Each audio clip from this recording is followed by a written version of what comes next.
Okay, hello mga ka-bebs.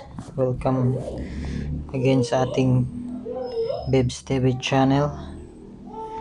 So, okay ba kayo dyan mga pre? Tagal-tagal na hindi naka-upload ng video.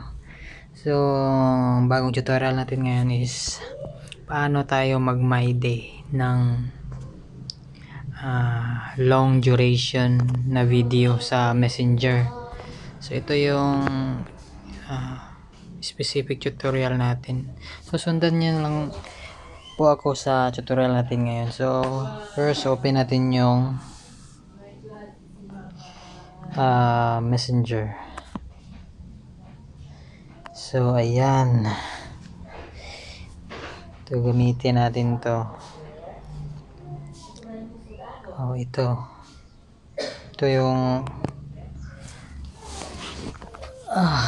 kabady ko, friend ko at batchmate ko nung high school, si Alvin Tiguilo. So ito Alvin Tiguilo. So ito yung tanong niya sa akin, paano ba mag-my day ng ganito, mataas. So ito kasi yung my day. So ayan, mga almost mga 4 minutes siguro. Okay, so ayan, first natin gagawin is ganito lang. Ito, pindutin nyo to. Ayan. So ayan, pindutin nyo yan. Tapos ayan, hanapin nyo yung video na gusto nyong hanapin.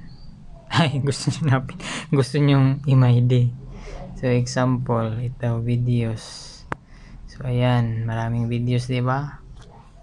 So kahit ano pa yan. Example ito, 7 minutes. Ayan, ito. Pindutin lang ito ninyo itong edit. Napakasimple lang. Buenas tardes, hoy quiero interpretar para ustedes un arreglo que he hecho para guitarra sobre el rondó a la turca, también conocido como la marcha turca de Wolfgang Amadeus Mozart. Es parte de su sonata número 11 para piano en La, en concreto el tercer movimiento. La compone alrededor de 1784 cuando la publica, y en esa época en las cartas que intercambia con su padre podemos ver que está muy melancólico y que extraña mucho su patria, y por ello probablemente se inspira para componer este rondó a la turca en motivos de otro compositor alemán que se llamaba Gluck, en concreto en la obertura de la ópera Los Peregrinos de la Meca, que también además estaba en La como su sonata, pero en cambio a Francesa esos motivos le añade esas notas staccato que en lugar de ser ligadas y fluidas. Buenas tardes, hoy quiero interpretar para ustedes un arreglo que he hecho para guitarra sobre el rondó a la turca, también conocido como la marcha turca de Wolfgang Amadeus Mozart.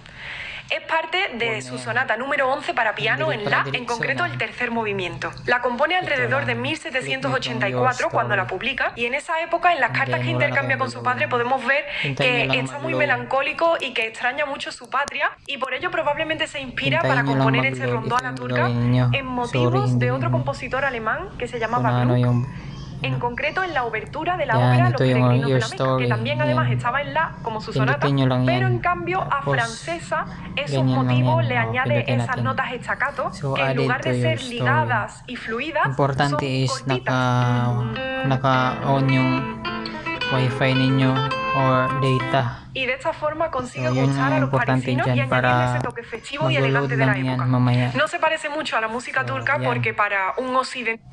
Yan lang yung tutorial natin. So punta tayo sa stories natin. Tapos tingnan natin kung meron na ba. So ayan to, wala pa, diba? Ayan yung dilig siya. So hintayin natin mamaya. Meron na yan. So yun lang. Yun lang yung natin tutorial. Ganun lang kabilis. So dapat updated yung messenger nyo. Punta kayo sa Play Store. Tapos check niyo kung updated yung messenger niyo or out. So try nyo search messenger.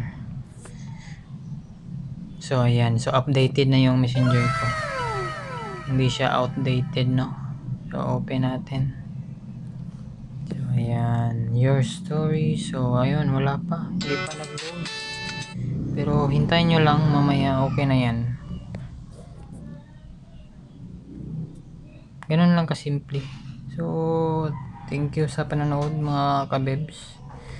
Salamat ulit, share yung video natin para maraming ma-bless at matuto nito sa mga ganitong video natin. Sige, God bless and welcome again. Once again.